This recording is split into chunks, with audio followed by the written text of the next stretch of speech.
अगर आप हमारे चैनल पर नए आए हैं तो हमारे चैनल को सब्सक्राइब करना ना भूलें। आपका धन्यवाद।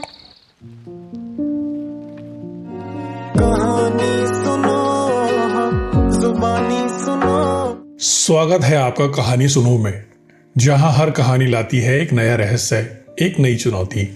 राजा विक्रमादित्य और बैताल की कहानियों ने हमेशा से हमें सोचने पर मजबूर किया है। तो चलिए शुरू करते हैं ये रोमांचक सफर। राजा विक्रम अपने वचन को निभाने के लिए एक बार फिर पीपल के पेड़ तक पहुंचे। राजा ने उसे पेड़ से नीचे उतारा और अपने कंधों पर उठा लिया। जैसे ही उन्होंने अपने राज्य की ओर कदम बढ़ाए, बैताल ने अपनी अगली कहानी सुनानी शुरू की। राजा विक्रम सूरपुर नामक स्थान पर जनार्दन नामक का एक धनी व्यक्ति रहता था। वह धार्मिक और दयालु था, लेकिन दुर्भाग्यवश उसकी पत्नी और बेटी मृगनयनी उसके गुणों के बिल्कुल विपरीत थी। मृगनयनी, जो अपनी माँ से भी ज्यादा चालाक और स्वार्थी थी, ने अपनी आदतों की वजह से कई मुसीबतें खड़ी की।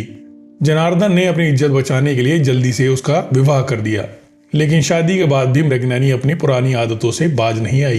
एक दिन मृगनयनी का पुराना प्रेमी, जो पहले उसका नौकर रह चुका था, उसके पास आया। उसे देखकर मृगनयनी क्रोधित हो गई और उसे जाने के लिए कहा, लेकिन जब वह नहीं गया तो मृगनयनी ने एक खतरनाक योजना बनाई। उसने नौकर से मीठी मीठी बातें की और उसे पानी का एक गिलास दिया। उस गिलास में उसने जहर मिला दिया। जैसे ही नौकर ने पानी पिया, वह तड़पने लगा और कुछ ही देर में उसकी मौत हो गई। मृगनयनी ने नौकर के शव को अलमारी के पीछे छुपा दिया। शाम को मृगनयनी का पति घर लौटा। मृगनयनी ने उसे बड़े प्यार से खाना परोसा और किसी तरह उसे नौकर के शव से दूर रखा। लेकिन उसकी खतरनाक योजना यहीं खत्म नहीं हुई। रात में जब उसका पति सो गया, मृगनयनी ने घर में शोर मचाना शुरू कर दिया। वह रोने चिल्लाने लगी, मेरे मायके से आए नौकर को मेरे पति ने मार दिया। उसकी आवाज सुनकर पड़ोसी इकट्ठा हो गए और राजा के सिपाही भी वहां पहुंचे। सिपाहियों ने मृगनयनी के पति को गिरफ्तार कर लिया और अगले दिन दरबार में पेश किया। राजा ने पूरी बात सुनी और मृगनयनी के झूठे आरोपों पर विश्वास करके उसके पति को फांसी की सजा सुना दी। लेकिन तभी दरबार में एक चोर आया। उसने राजा से कहा, महाराज, मैं इस हत्या का गवाह हूँ। असली अपराधी मृगनयनी है, उसका पति नहीं। चोर ने बताया कि मृगनयनी ने कैसे नौकर को जहर देकर मारा और अपने पति को फंसाने की योजना बनाई। उसने राजा को सबूत भी दिए। राजा ने चोर की बात सुनी और मृगनयनी की चालाकी का पर्दाफाश हो गया। उन्होंने मृगनयनी को फांसी की सजा सुनाई और उसके पति को रिहा कर दिया। चोर को भी उसके अपराधों के लिए जेल भेज दिया गया। कहानी के अंत में बैताल ने राजा विक्रमादित्य से पूछा, इस कहानी में असली दोषी कौन है?